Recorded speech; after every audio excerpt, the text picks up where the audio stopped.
રાજકોટ શહેર પોલીસની એસઓજી શાખા દ્વારા અવારનવાર એવી ડ્રાઇવ્સ રાખવામાં આવે જ છે અને ભવિષ્યમાં પણ એવી ડ્રાઇવ્સ રાખવામાં આવનાર છે, કેમ કે યુવા પેઢી નશાના ચક્કરમાં ના ફસાય એના માટે એમને અવેરનેસ પણ ફેલે અને એમના વિરુદ્ધ કેસો પણ કરવામાં આવે એવી ડ્રાઇવ રાખવામાં આવશે. અત્યાર સુધી પણ શિક્ષણના જે સેન્ટર્સ છે અને ત્યાં વિદ્યાર્થીઓનો આવાગમન વધારે છે, ત્યાં કેસો કરવામાં આવે છે અને ભવિષ્યમાં પણ એવા કરવામાં આવશે. નહીં, જે મૂળ એફઆઈઆર છે, મૂળ એફઆઈઆર ની વિગતમાં યુનિવર્સિટીનો ક્યાંક જિક્ર નહીં.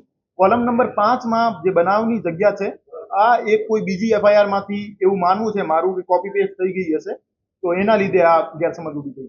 પ્રાથમિક તપાસ અત્યારે એસીપી વેસ્ટ વિભાગને સોંપવામાં આવી છે. પ્રાથમિક તપાસનો રિપોર્ટ આવ્યાથી જવાબદારી નક્કી કરવામાં આવશે. રૈયાધાર વિસ્તારનો છે.